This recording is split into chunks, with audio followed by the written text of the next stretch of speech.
Hello everyone, today I'm going to show you how to add a payment gateway to Bluehost site.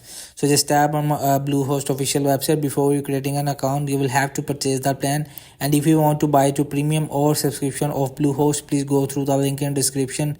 You will get a referral code from me. So after logging your account, so the number one, install and activate WooCommerce, log into your WordPress admin dashboard and navigate to plugin. So just tap on this add new plugin and after type WooCommerce in the search bar and tap the install now button. So just tap on it.